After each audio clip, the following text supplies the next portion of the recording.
दिल से नजर तक तेरे उजाले, बाहों में आ जाया प्यार के चमन में, फूल अलबेले खिलते रहे हैं।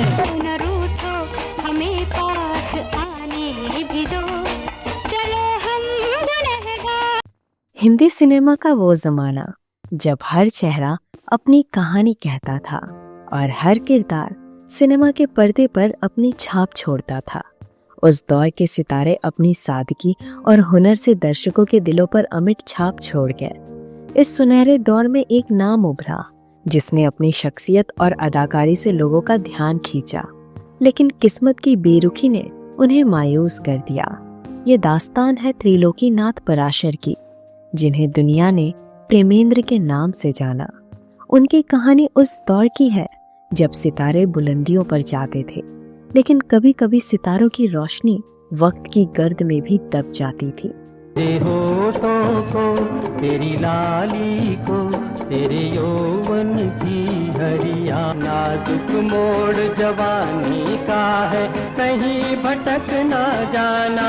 तेरे हंसी बदन में जो दिल भी हंसी हो, जी भर के देख लूं मैं तुम्हें, जुल्फे इधर कर।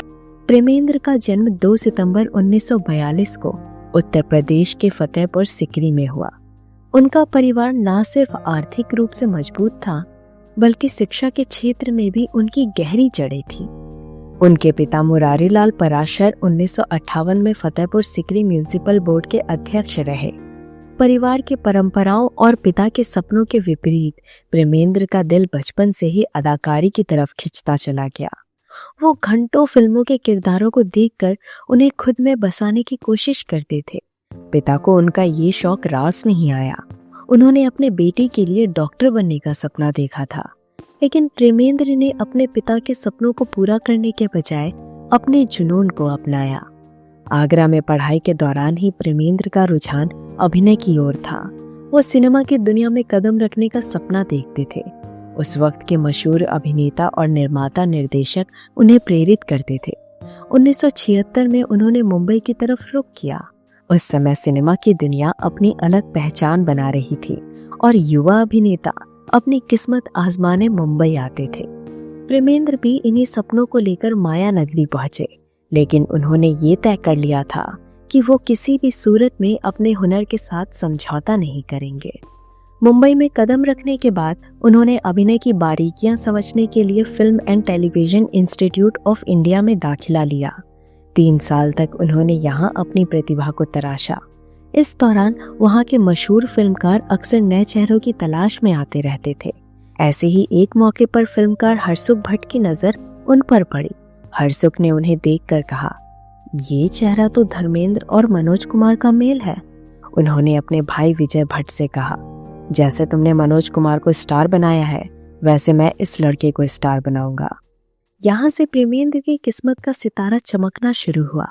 हरसुख भट्ट ने उन्हें अपनी फिल्म होली आई रे के लिए साइन कर लिया।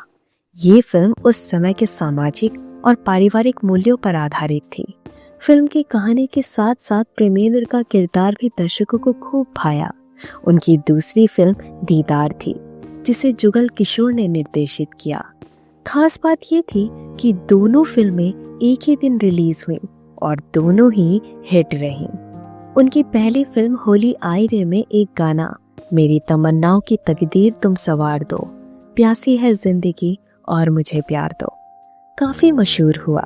लेकिन इस गाने को प्रेमेंद्र पर फिल्माने के बजाय नेपाली अभिनेता प्रकाश थापा पर फिल्माया गया। ये बात प्रेमेंद्र को बेहद खली। उन्होंने महसूस किया कि ये गाना उनके करियर को ऊंचाइयों पर ले जा सकता था, लेकिन उनकी उम्मीदों के विपरीत इस गाने का सारा क्रेडिट प्रकाश थापा को मिला। इसके बावजूद प्रेमेंद्र का आत्मविश्वास डगमगाया नहीं। 1971 में उनकी 2 और फिल्में सांझ और सनम और दुनिया क्या जाने रिलीज हुई। तुम्हारा हर फिक्र एक शेर मालूम होता है। लेकिन ये मैं तो चंद्रा के लिए कह रहा था। और हाँ, तुमने जो बात मुझसे कही है वही तुम चंद्रा से कहना, वो हमेशा के लिए तुम्हारा हो जाएगा। मगर विजय, मेरी खातिर, मेरे प्यार की खातिर। इन फिल्मों ने बॉक्स ऑफिस पर अच्छी कमाई की, लेकिन फिल्म इंडस्ट्री के बड़े बैनर्स ने उन पर ज्यादा ध्यान नहीं दिया। प्रेमेंद्र के अभिनय और खूबसूरती की तारीफें तो खूब हुई, लेकिन उन्हें वो मौका नहीं मिल सका जिनकी उन्हें तलाश थी। 1971 के बाद उनके करियर में ठहराव आ गया। उनकी अगली फिल्म जोगी आई 1979 में रिलीज हुई। ये फिल्म हिट साबित हुई और इसके गाने भी दर्शकों को खूब भाए। लेकिन इस फिल्म की सफलता के बावजूद प्रेमेंद्र ने फिल्म इंडस्ट्री को अलविदा कहने का फैसला कर लिया। इसके पीछे कई वजह थी। सबसे बड़ी वजह ये थी कि प्रेमेंद्र साइड रोल या खलनायक के किरदार निभाने के लिए तैयार नहीं थे। उनका मानना था अगर वो मुख्य नायक नहीं बन सकते तो फिल्मी दुनिया में रहने का कोई फायदा नहीं। फिल्म जगत में जारी सियासत और तन्हाई से परेशान होकर उन्होंने अपने परिवार के साथ फतेहपुर सिकरी लौटने का फैसला कर लिया। उनकी पत्नी मंदाकिनी भी FTII की छात्रा थी और अभिनेत्री बनने का सपना देखती थी।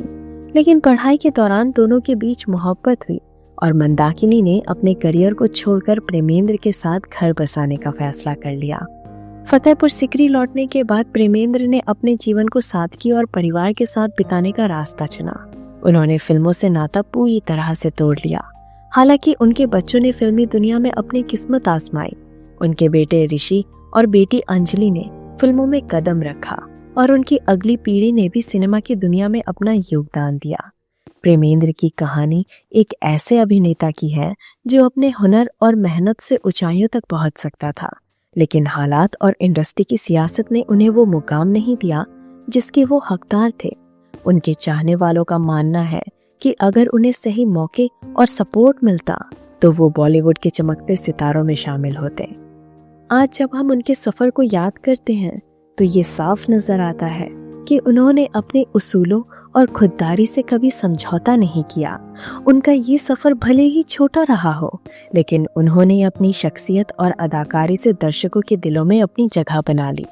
उनकी कहानी सिनेमा की दुनिया के उन अनकही दास्तानों में शामिल है जो हमें दिखाती है कि इस चमकती हुई दुनिया के पीछे कितनी मायूसी और संघर्ष छिपे होते हैं। तो ये थी दास्तान प्रेमेंद्र पराशर की, जिनका फिल्मी सफर छोटा था लेकिन यादगार था। उनके जीवन से हमें यही सीख मिलती है कि जिंदगी में उसूलों और खुददारी का दामन थामे रखना सबसे बड़ी कामयाबी है।